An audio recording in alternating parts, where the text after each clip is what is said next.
Des bancs de neige de 3 mètres en Italie. Une tempête de poussière étouffante en Grèce. De la grêle de la taille d'une paume en Argentine. Des inondations extrêmes en Russie. Ce nouveau numéro est une chronique des événements climatiques de la semaine passée qui changent notre monde.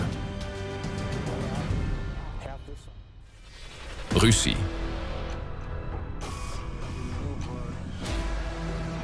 Depuis déjà 2 semaines, les habitants du Caucase du Nord souffrent de précipitations extrêmes.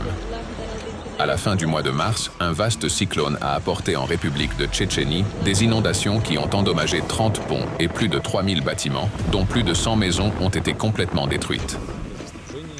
Les gens ont été évacués des villages inondés par camions entiers, en famille. Dans la partie montagneuse de la République, l'eau ne se contentait pas de pénétrer dans les maisons, elle érodait les pentes, déplaçait le sol et détruisait les routes. Dans le district de Nojaï-Yurtovski, des glissements de terrain ont endommagé des dizaines de maisons. Dans la ville de Grozny, il est tombé 75 mm de précipitations en 2 jours, ce qui a dépassé la norme mensuelle de plus de 2 fois. Dans 2 districts municipaux, les cultures ont péri sur une superficie totale de plus de 860 hectares, ainsi que 130 tonnes de riz de semences en raison de l'inondation d'un entrepôt. Le même cyclone a déchaîné sur le Daghestan des pluies torrentielles et des vents violents. De vastes inondations ont commencé, ainsi que des perturbations dans le fonctionnement des systèmes d'approvisionnement en eau et en électricité. Au plus fort de la crise, plus de 500 000 habitants de la République se sont retrouvés sans lumière. Plus de 3000 personnes ont été contraintes de quitter leur foyer. Dans les montagnes, des chutes de pierres et des coulées de boue se sont produites, perturbant les liaisons de transport et laissant des dizaines de localités isolées du monde extérieur. L'état d'urgence a été instauré dans 5 villes et 7 districts de la région. En raison de l'affouillement des piles, 2 ponts ferroviaires se sont effondrés, entraînant l'arrêt de la circulation des trains sur plusieurs tronçons. Dans les zones touchées par les inondations, une vaccination d'urgence des habitants contre l'hépatite virale a débuté en raison du risque de propagation de maladies infectieuses. À Makhatchkala, la quantité de précipitations en mars est devenue un record pour toute l'histoire des observations dans la ville, dépassant la norme de plus de 4 fois et demi-fois. Le district de Khasavyurt a également été gravement touché. Ici, pendant plusieurs jours consécutifs, on ne pouvait se déplacer qu'en barque et les gens étaient évacués par camions, tracteurs et voitures. Après l'évacuation des habitants, le sauvetage du bétail a commencé, les animaux étant restés 2 ou 3 jours dans les cours inondés. Au Daghestan, en raison de nombreux dommages aux lignes magistrales de fibres optiques, les communications ont été sérieusement limitées dans la partie sud de la région. Au 4 avril, 1065 maisons d'habitation et 42 tronçons routiers restaient inondés dans la République. Mais dans la nuit du 5 avril, les éléments se sont de nouveau déchaînés sur le Daghestan. Des flots d'eau boueuse ont recommencé à envahir les rues des localités précédemment touchées. La route reliant les villes de Derbent et Makhatchkala s'est retrouvée inondée. Les sauveteurs ont évacué les personnes des zones dangereuses à l'aide de camions de pompiers et d'autres engins spéciaux. À Makhatchkala, l'équivalent de presque un mois de précipitation est tombé en 24 heures et 3755 maisons ont été endommagées par l'eau. En raison de l'affaissement du sol gorgé d'eau, un immeuble d'habitation s'est effondré et 4 autres se sont retrouvés en zone de risque d'effondrement.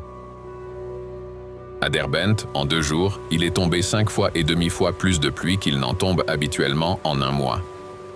De nouvelles inondations des rues et des territoires attenants aux habitations ont eu lieu. Dans le village de Kirki, un glissement de terrain a détruit une maison, entraînant la mort d'une personne.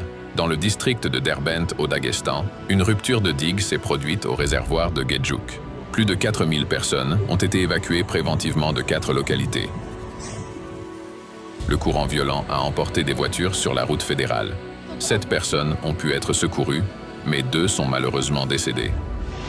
Au total, au Daghestan, les inondations dévastatrices ont coûté la vie à 6 personnes, dont 2 enfants. Le 1er avril, une pluie torrentielle s'est abattue sur la ville de Volgograd en Russie. En seulement quelques heures, il est tombé l'équivalent de presque un mois de précipitation. Un véritable chaos dans les transports a surgi dans les rues. Les embouteillages ont atteint le niveau 10 et des voitures ont été submergées. Les gens voyageaient dans des bus où l'eau clapotait à l'intérieur de l'habitacle. Les magasins, Les parkings souterrains et le secteur résidentiel ont souffert de la pluie. Selon l'administration locale, les bouches d'égout étaient en bon état de fonctionnement, mais elles ne parvenaient tout simplement pas à absorber une telle quantité d'eau tombée instantanément. Dans certains quartiers de la ville, de la grêle est tombée, un phénomène atypique pour cette saison.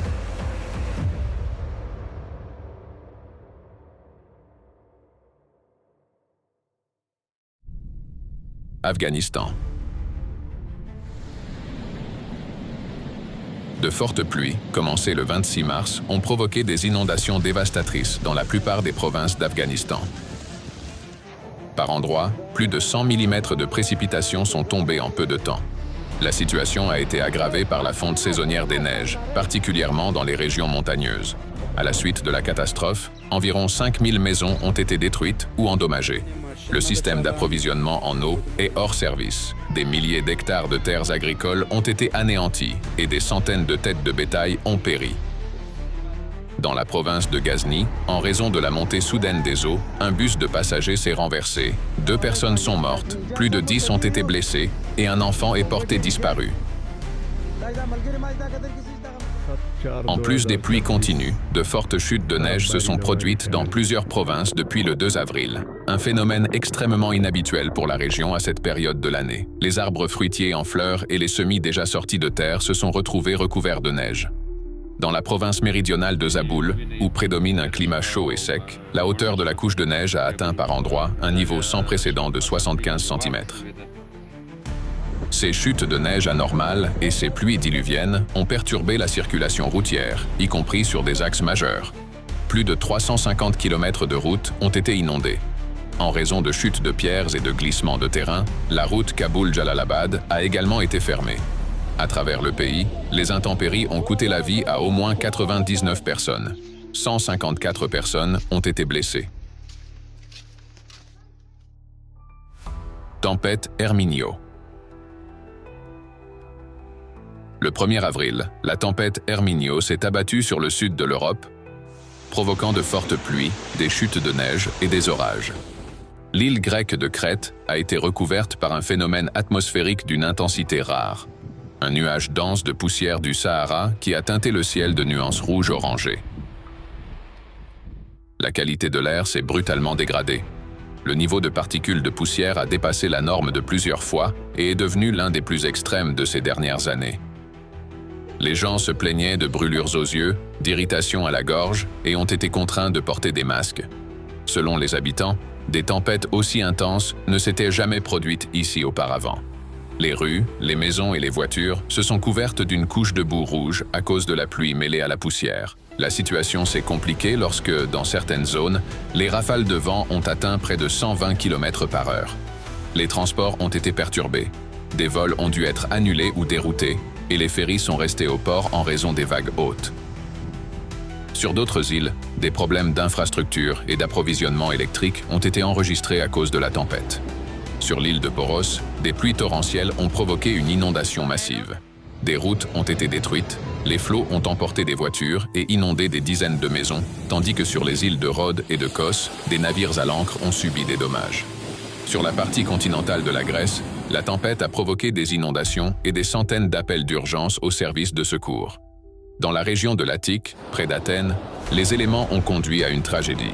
Un homme est mort dans le quartier de Nea Makri.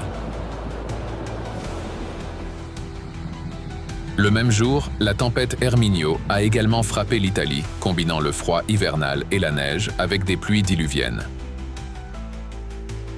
Des chutes de neige anormales se sont abattues sur les zones montagneuses des régions des Abruzzes et du Molise.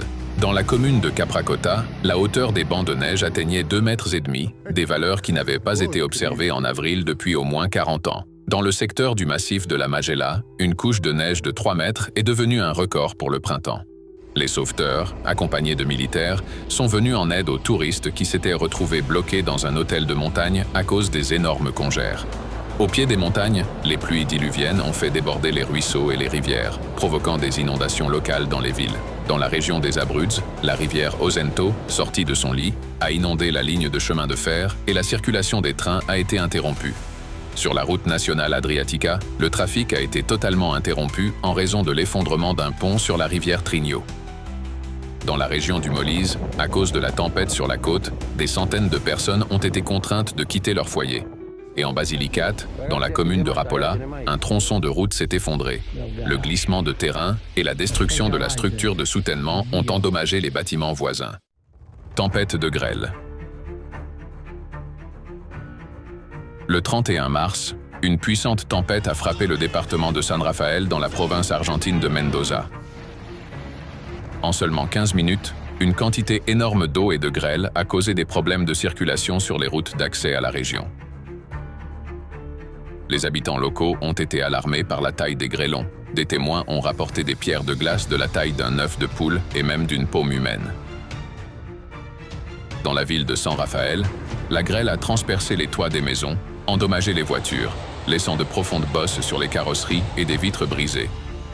Dans les zones rurales, des vents d'ouragan ont déraciné des arbres et des lignes électriques, privant des quartiers entiers d'électricité, tandis que les averses ont inondé les routes, paralysant le mouvement.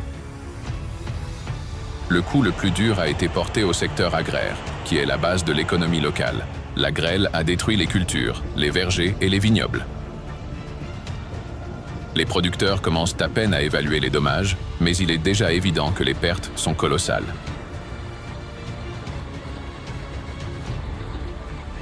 À la fin du mois de mars, la partie ouest de l'État de New York aux États-Unis s'est retrouvée sous l'emprise d'un puissant système dépressionnaire qui a largement dépassé le cadre d'une météo habituelle pour la région. Le choc principal des éléments a touché la petite ville de Gowanda. Selon les témoignages des habitants, ils n'avaient jamais rien vu de tel.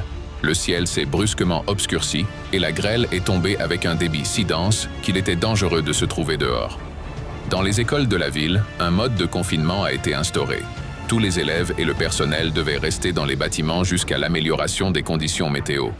En quelques minutes, les rues se sont couvertes d'une couche de glace, la taille des grêlons atteignant 4 cm. Leurs impacts étaient accompagnés de craquements sonores, et les glaçons eux-mêmes tombaient avec une telle force qu'ils fracassèrent les voitures, brisaient les fenêtres des bâtiments et endommageaient le revêtement extérieur des maisons. De fortes averses ont entraîné des inondations dans plusieurs comtés. Les routes sont devenues impraticables par endroits. Des voitures restaient coincées dans l'eau, notamment sous des passages supérieurs. Dans le comté d'Allegheny, l'état d'urgence et des restrictions de déplacement ont été instaurés. Dans la ville de Buffalo, environ 38 mm de précipitations ont été enregistrées en 24 heures, une valeur record pour un 31 mars sur toute l'histoire des observations vieilles de 140 ans. La tempête était accompagnée de vents violents et d'une activité orageuse.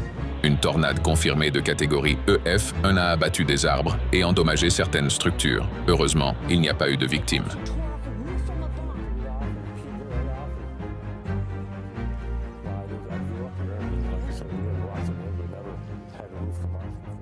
Au début du mois d'avril, les régions du sud de la Chine ont connu une vague rare de météo extrême. Le 2 avril, une supercellule orageuse a surplombé la préfecture de Guiyang, dans la province du Guizhou. Des pluies torrentielles, des vents avec des rafales d'environ 25 mètres par seconde et de la grêle ont frappé 15 districts. Dans certains villages, la taille des grêlons atteignait 3 cm. De véritables rivières de glace se sont formées dans les rues. Il convient de noter qu'il s'agit au moins de la 4e occurrence de grêle dans la province du Guizhou depuis la fin mars. Une telle fréquence est jugée rare, même à l'échelle de tout le pays. Le lendemain, un scénario similaire a été observé dans la province du Guangxi. Dans plusieurs districts de la préfecture de Zhongzhou, les routes sont devenues blanches sous l'accumulation de grêle. Il y en avait tellement que les rues semblaient recouvertes de neige. Une partie des localités s'est retrouvée sans électricité. Et les maisons ainsi que les voitures ont subi d'importants dégâts.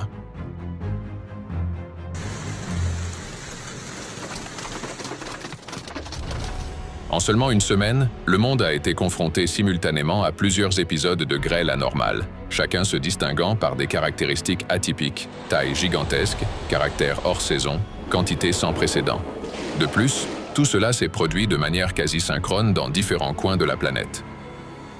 Il devient difficile de parler de simple coïncidence. C'est la manifestation d'une tendance croissante. Face à des tempêtes de grêle de plus en plus puissantes, les scientifiques attirent l'attention sur un facteur dont on parlait peu auparavant. Il s'agit des micro- et nanoplastiques, qui sont désormais largement présents dans l'atmosphère et influencent directement les processus de formation des nuages et des précipitations. Des études contemporaines montrent que ces particules agissent comme des noyaux de condensation et accélèrent la congélation des gouttelettes d'eau, et ce, à des températures plus élevées, non pas autour de moins 38 degrés Celsius comme d'habitude, mais dans une fourchette allant de moins 18 à moins 24 degrés. C'est pourquoi la glace se forme plus rapidement et à des altitudes moindres, créant des cristaux plus gros. Emportés par les courants ascendants, ils s'enrichissent à plusieurs reprises de nouvelles couches et se transforment en blocs de glace plus massifs. En conséquence, la grêle devient plus grosse et plus dense, et sa force destructrice augmente. De plus, l'influence des micro- et nanoplastiques n'est pour l'instant pratiquement pas prise en compte dans les modèles climatiques, ce qui rend ces événements de moins en moins prévisibles. Ce qui semblait autrefois être un phénomène météo inoffensif détruit désormais des maisons, anéantit les récoltes, endommage les infrastructures et coûte même des vies humaines. Les faits parlent d'eux-mêmes. La grêle est devenue un cataclysme destructeur à part entière.